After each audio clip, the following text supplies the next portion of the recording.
Good morning. Today's a really good day. Um,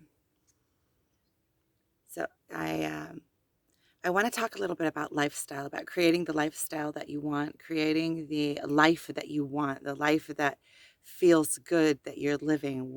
And I'm talking about, of course, there's things that I want to do and to go, but it's creating a life that is worth living, a life that overall, even with all the ups and downs, I mean, that's part of life. That's what makes life interesting. If everything was just easy, life wouldn't be interesting. There wouldn't be any satisfaction, um, because you do have to overcome things to get to that aha moment or realize things. And when you realize things, it means that there are things that you're leaving behind. If you're realizing something, you have a big aha moment, it means up till that moment you didn't have that aha. So there's always a sense of some kind of loss in things.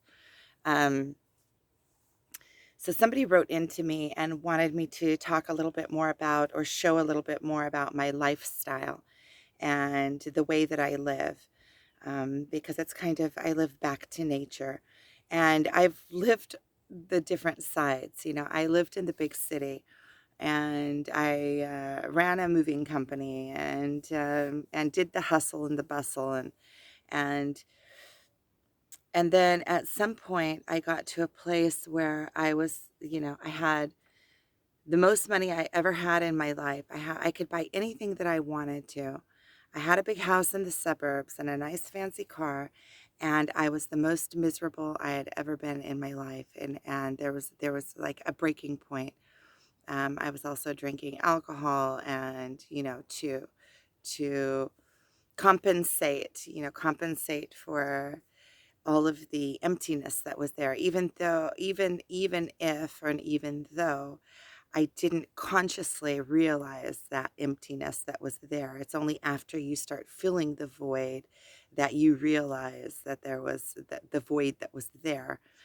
I just want to show you where I'm sitting really quick. The moon is up. So I found here a place among the boulders. They pushed all these boulders off the top of the hill so that they could do agriculture up there. So there's a big pile of boulders. Up there is the moon. It's almost full. You can see it.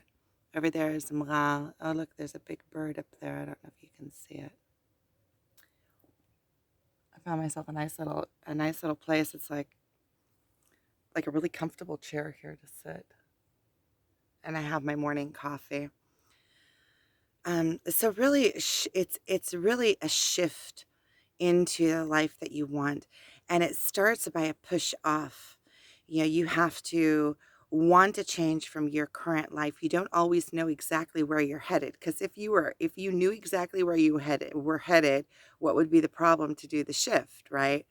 A lot of times it's a leap of faith. It's a jump into this isn't working for me. And you jump into the unknown. Um, if we knew where that place was, we would have been settled in it from the beginning.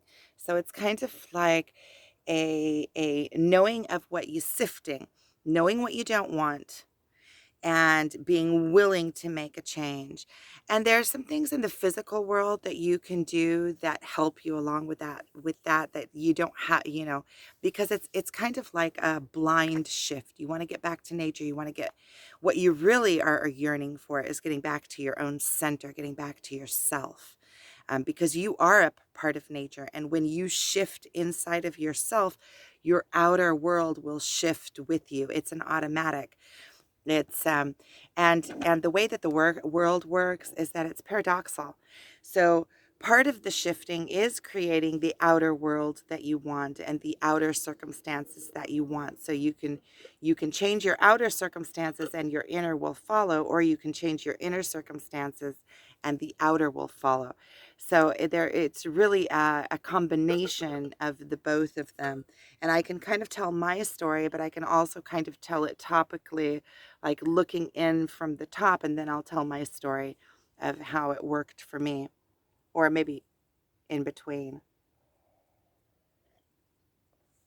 It's a really long story, so And maybe it'll be and I'm sure that, when you start telling a story, you get parts of it and relevant parts. And so I'll probably do a few videos that I talk about, like I'll try to talk about it more in the videos that come.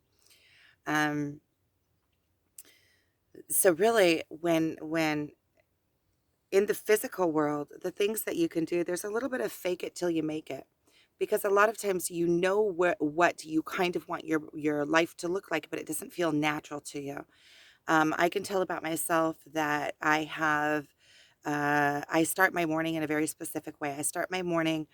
What I've realized in life is that one of the things that is most important, and this is something that I didn't put consciously, I didn't give it place in my life before. I kind of did, but I was so running in my own life that I didn't actually put it in as one of the big anchors in my life. But what I've realized is that one of the most important things, if not the most important thing, is how I feel. Is how I feel. More than what I have, what I accomplish, how much I get, my outer circumstances. My outer circumstances are not relevant to how I feel. So I could be the poorest person in the world living. I have a friend, lives on the beach, and he is happy. He is happy. So it's a vibration of how you feel, which is most important. And so consciously taking the worry out, even if there's like a whole flock of birds down in that valley, I see those birds down there a lot. I'm not gonna, well, then let me try to get them. See that little valley down there in the middle? Over on the side there is a whole flock of birds, and there was a flock that was, you can see them. I don't know if they're not moving, so I don't know if you'd be able to see what they are. But what I realized is that the most important thing in my life is how I feel. So when I get up in the morning, I want to set the tone. So I start my morning off, I get up fairly early, purposely. I want to start the day off early, and I want to have enough time to do my morning routine before I start the hustle of the day. So that means the school year starting tomorrow. The kids are going back to school. That means I'll probably set my alarm for 5 o'clock in the morning. I get up. When I wake up, I get up, I brush my teeth, I do potty, whatever. I drink water, and I go lay right back down and do a half an hour of meditation. I do a guided meditation. My twin actually has a guided meditation in Hebrew, which is really good. It's Wayne Dyer also does the same meditation. It's the meditation of because when you do it, it's like you're putting out your vibration into the world. And it also gives you something to focus on. You can get into a very deep, a very deep meditation in a short amount of time. Also, that is one of, first of all, it's one of the basic vibrations that is in all of the, almost all of the ancient words for God has in it, and it's one of the basic tones. And so with the guided meditation, the first half of it is just the uh, thinking and vibrating, keeping your thoughts on the place of of what it is that you want to create in your life. So it's kind of like doing a very tight focus on what it is that you want, that you're imagining your life to look like. And if you don't have a clear picture, you can take even just the smallest things, the smallest things that you want to manifest in your life. I want more to, I want to be out in nature more. So feel what it feels like to be out in nature. It's really finding the feeling of what you want. Or if you want to make more, do more art, or you want a better relationship, or you want more love in your life, or you just want, it doesn't matter, whatever it is, you create the feeling of it. And the first like 15 minutes is just keeping that feeling alive in you. Your mind will wander and your feelings will wander. And whenever you find that they're wandering, you just bring them right back. It's about being easy with yourself, finding ease with yourself. And if you find it difficult to even find something that you really want to manifest because you're so used to the being under pressure, under pressure, under pressure. No, when I first started meditating, my friend said, I told him, I don't have time to meditate. What are you talking about? I'm so busy all the time. I don't have time to meditate. He said, well, if you don't have time to meditate, like everybody should meditate at least a half an hour a day. And if you don't have a half an hour to meditate, then you need to meditate an hour. So so basically you have a half an hour. It depends on where you put your priorities. You can get up a half an hour ahead of time and start your day off with that. So really when I open my eyes in the morning, the first thing I do is I say, wow, thank you. Thank you that I'm a part of all of this. Thank you that I woke up. Thank you for my life. Sometimes it's really hard to find the thank you and appreciation because you wake up just miserable.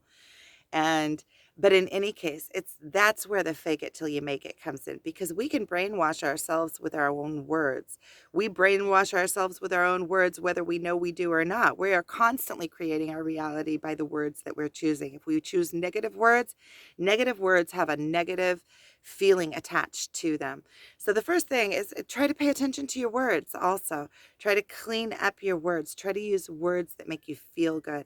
You know, don't say, oh, I feel so bad today. If you tell yourself that you're feeling bad today and you tell yourself that constantly, then you're going to feel bad. You're making it legitimate. If you get up in the morning and say, I feel good, this is a good day, you're setting your morning out to be even if you can't muster up the feelings, you can't get them, you can't really get the feeling there, but the words have emotions and have meaning attached to them. So the more you say it, the more you'll start. Okay, so for the first 10 days that you say, good morning, this is a good day, I'm starting off this day good, and you try to muster up the feelings, the quicker you are going to actually feel that in your life. It works. It works. And so really, when you get back to the nature of yourself, the outer nature follows. Um, so I get up and then I go straight back. I do my meditation. Sometimes I get straight into it and I get into this meditative mode with it instantly. And sometimes throughout the whole meditation, it's a struggle. My mind keeps wandering to all my worries. Don't worry about it. That's all part of it. That's okay. As long as in life a shift is overall, it's also in the micro, but it's also in the macro. So if overall every day you get up and you have that intention, then eventually your life is going to take that direction. You can't turn the ship a certain way and it not go in that direction. So even and be easy on yourself, because we're going for the emotion, we're going for the feel good emotion. Even even with the you see in my videos, I'm completely honest. I open up, I mean, as honest as I can be. I realize that we all have things that we don't realize even that we do. And so I am as authentic and real as I can be. Sometimes even I don't realize exactly what it is I'm feeling, because I'm hiding things from ourselves, or we hide things from ourselves that we don't even know that we're hiding from ourselves. We have to talk them and talk them and talk them out until everything comes out. So we're going for the feel good. Going for the feel good, it's not beating yourself up. I mean, we're always with ourselves. We are our own saviors. We are the ones that give ourselves legitimacy. It's enough we have people outside that are struggling with their own things and that are constantly putting their own crap on us. If they feel crappy, they're going to put their crap on us. It's in our job to take care of ourselves, and our inner selves is the main person to take care of.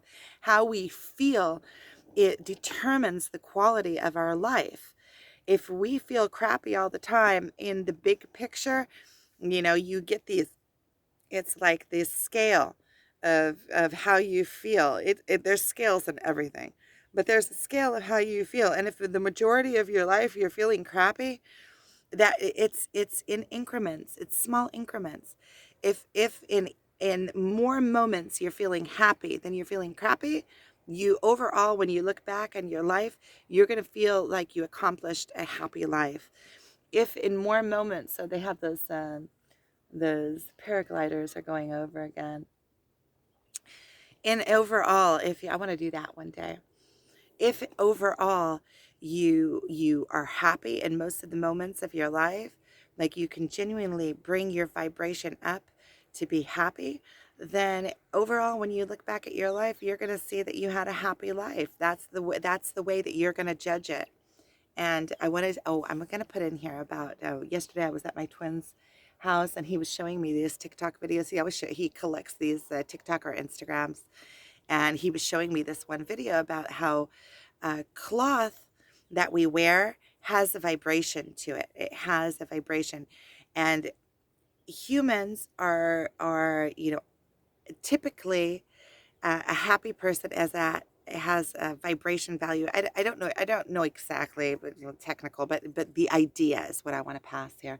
So humans have a vibration of 100, and it's the same vibration as cotton. And a human that is almost dead, like at a stage of dying, is at a vibration of around 15. And that is the vibration of polyester and silk, even, or polyester, nylon, I don't remember the name of it, but you know what I'm talking about.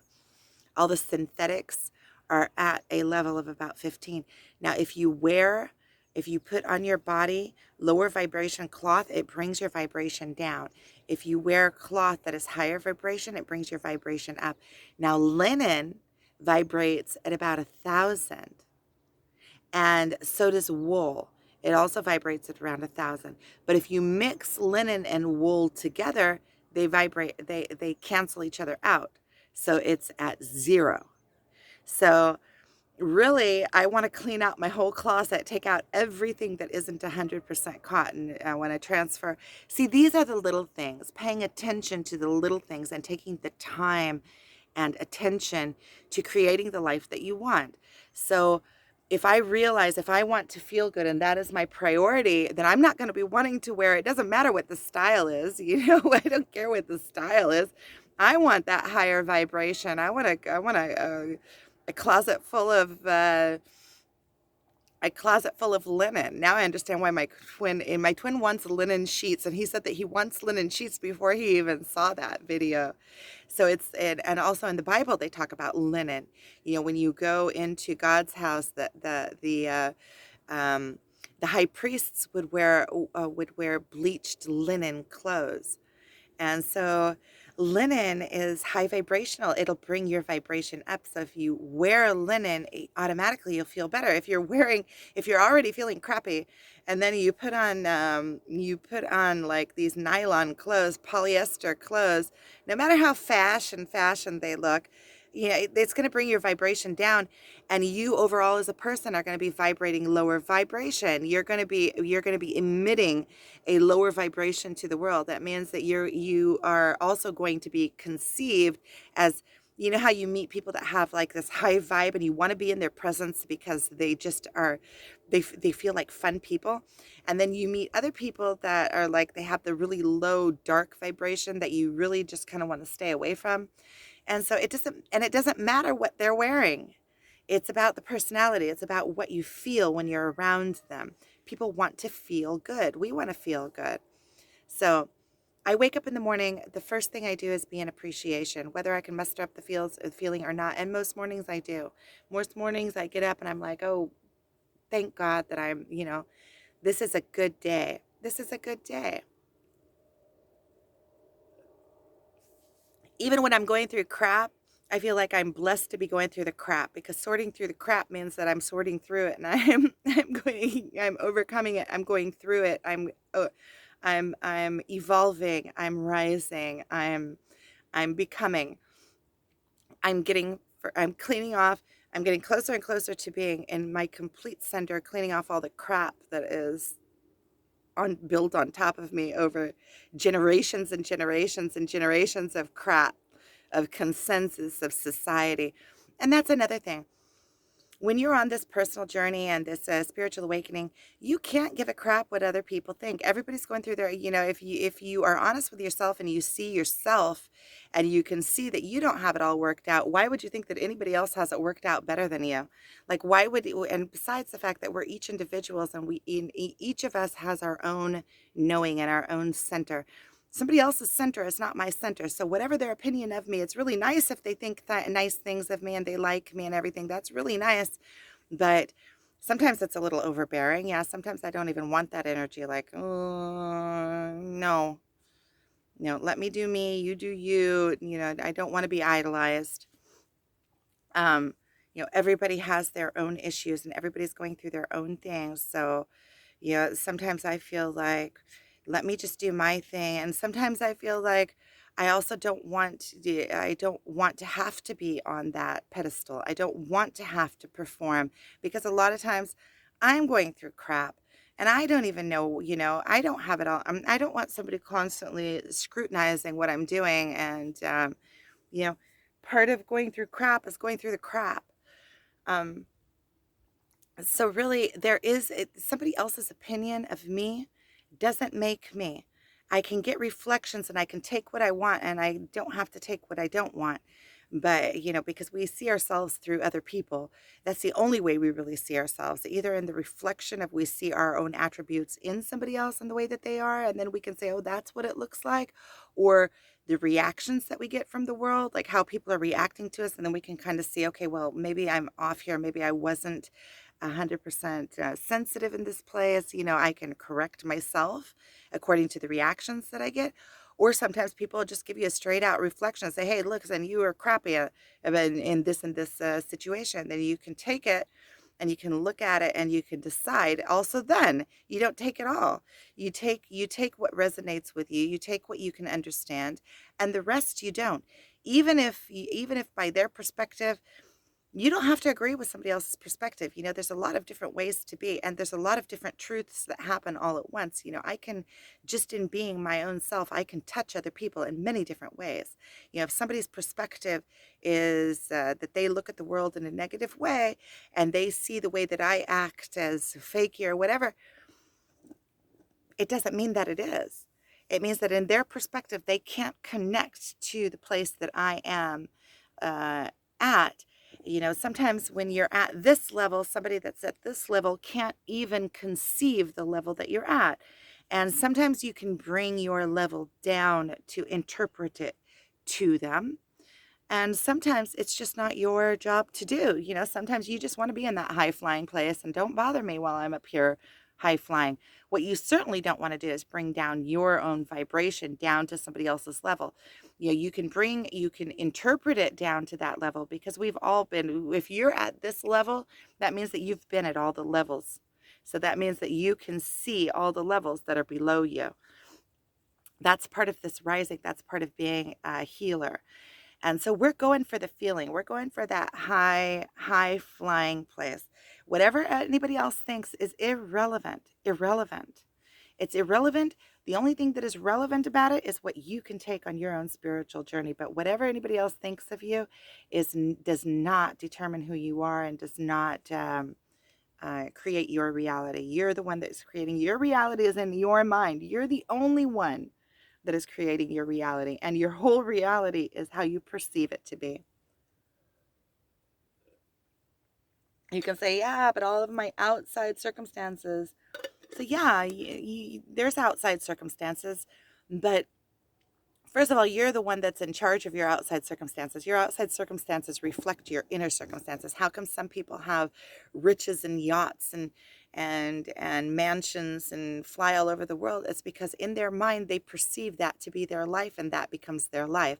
And usually where the people that perceive their life to be that way are people that were born into it and that they know that just by the way that they are. It's just like the people that are born into poverty have a poverty mindset. Nowadays, in the modern world, we all have almost all of us have equal opportunity if we manage to change our mindset.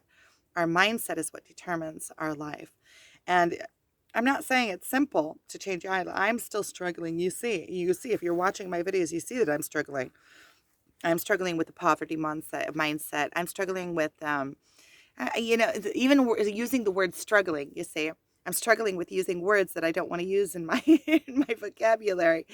So I'm in the process of creating a magnificent life for myself. And part of the life that I want is to be able to come out in the morning and sit on the side of the mountain and create videos. So I'm just putting it in there. And so in my morning, I'm going to continue on that. This is going to be a morning. It really is shifting and putting into your life purposefully the things that you want. So I get up in the morning, I do my meditation. After I do my meditation, I make my bed. I make my bed. And yesterday also when I was at my twin's house, he was showing me this video about making my bed. And that's something that I also got from my mother. My mother gets up every morning and she makes her bed.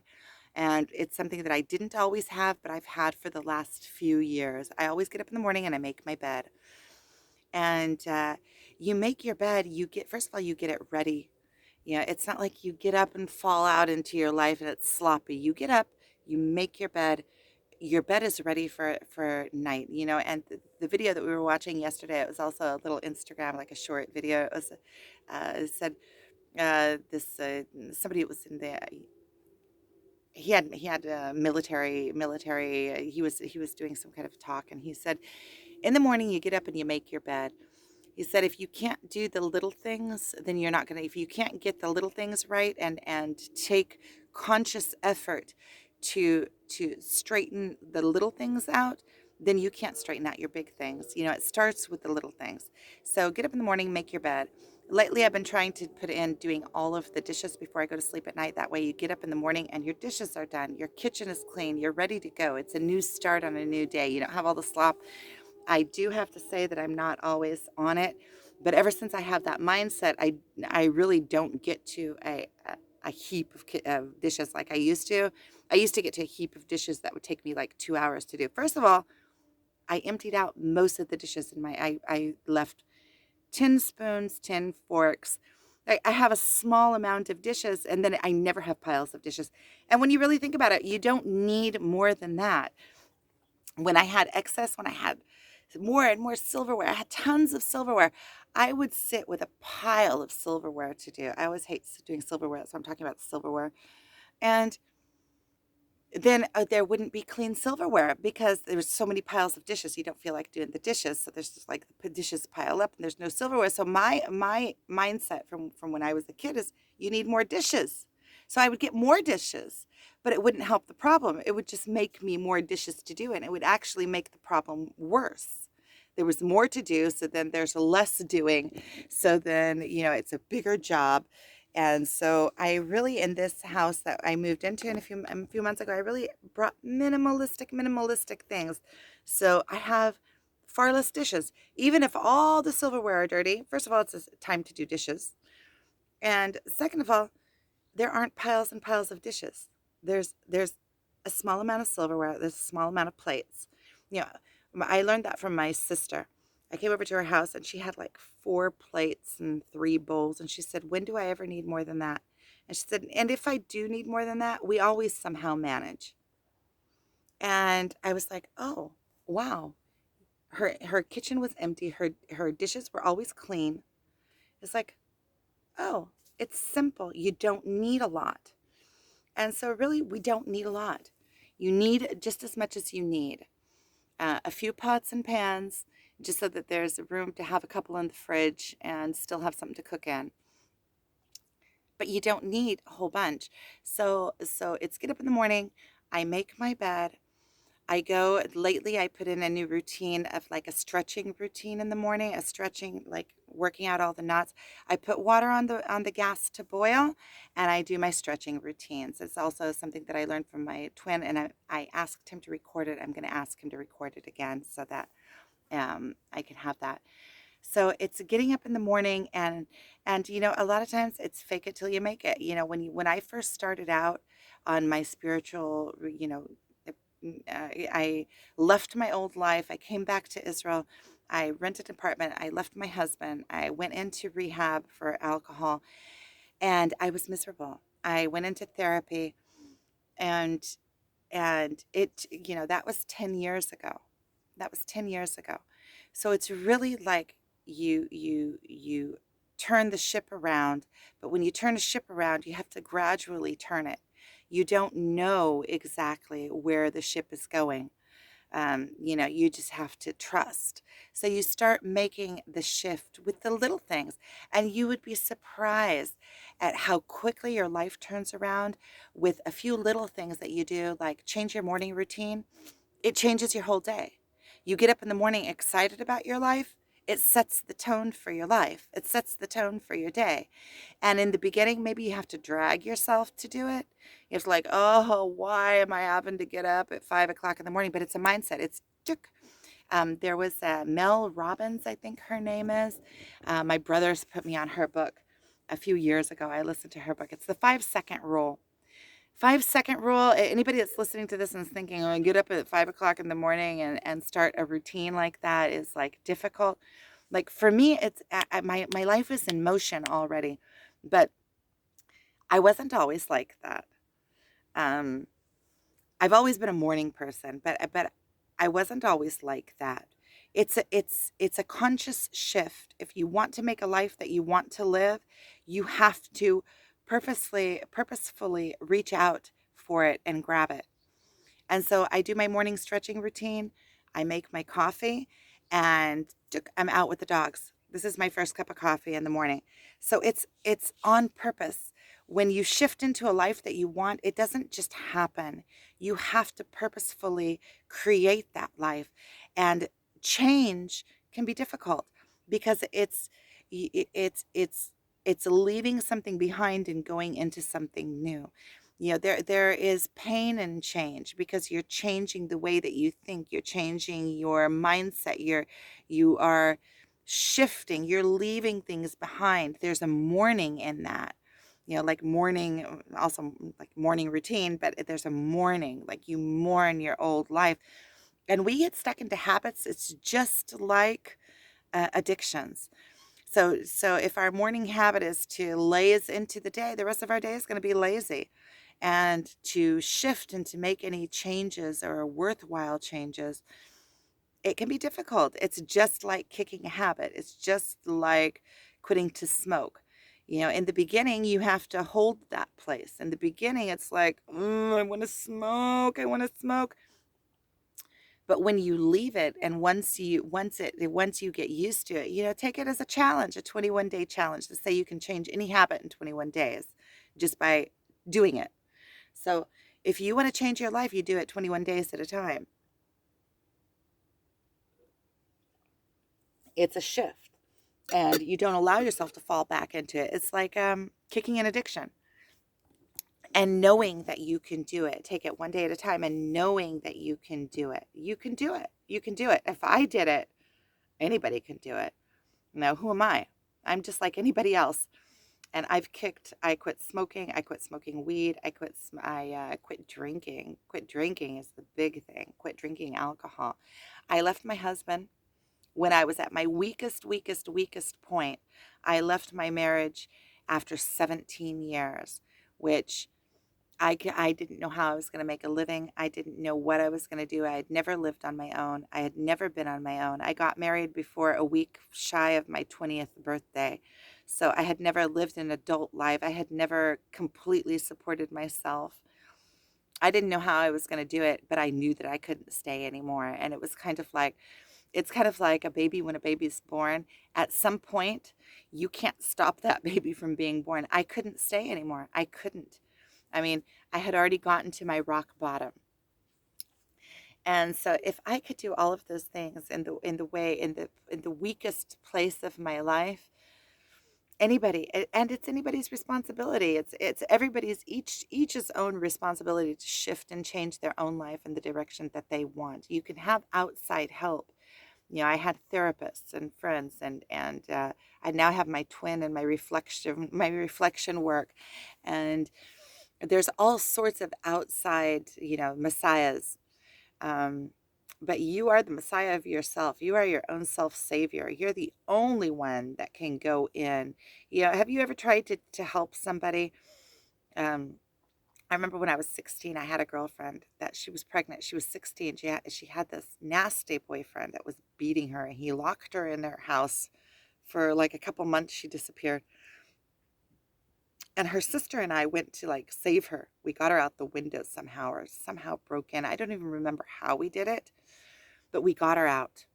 And then her nasty boyfriend came. And somehow, and she was all beaten up. She was pregnant and she was all beaten up, and we took her. And I was feeling like I was maybe I was even younger than 16. Maybe I was 15 and she was 16. And I took her to my house and I was going to save her. And she also came from a house. Anyway, it was a story. And after a day and a half, she went back. She went back. And that was something that was like, to me, it was like,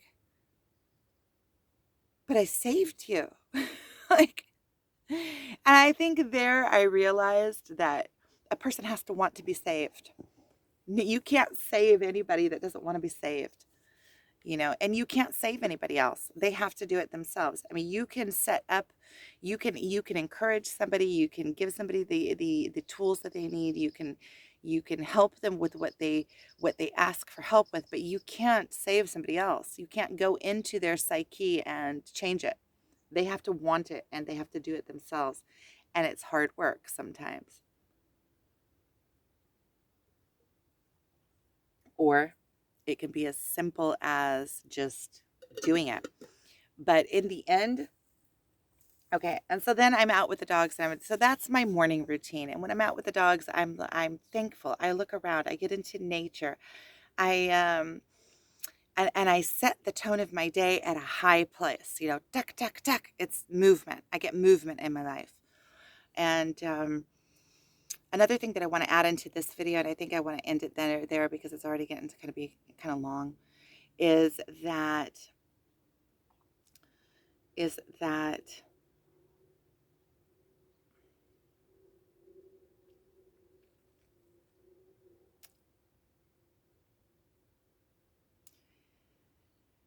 there's a certain part of thinking about it, contemplating, oh, I want to do it.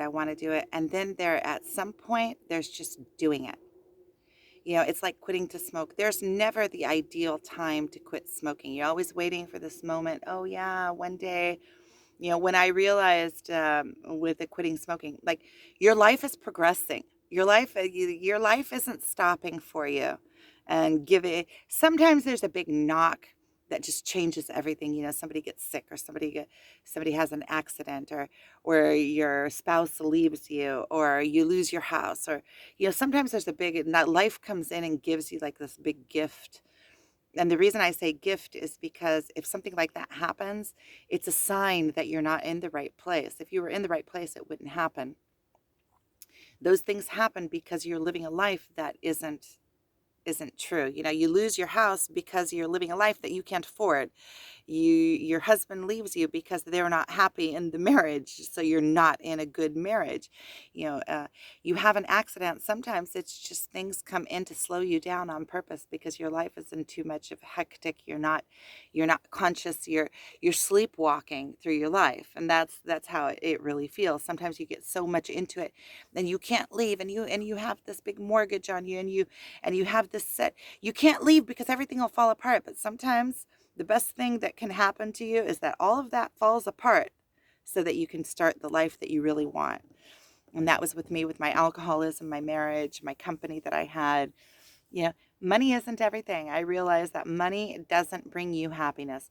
Money isn't evil either. It's like it's prosperity. It's a cycle. It's something that you bring in and put out, bring in and put out. It's like energy. It's prosperity energy, which I'm still learning. We're all in a progress. So there's a lot of things that I've learned, and a lot of things that I know, and a lot of wisdom that that is rightfully mine and rightfully flows through me. And there's a lot that I'm still learning. So one of the key things is to just do it. Just do it. Just do it. Just decide and just do it. Just like quitting smoking, there's never the ideal time, and it's progressive. The more you stay in it, the tighter you get stuck in it, in the rut. So just do it. So thank you for watching.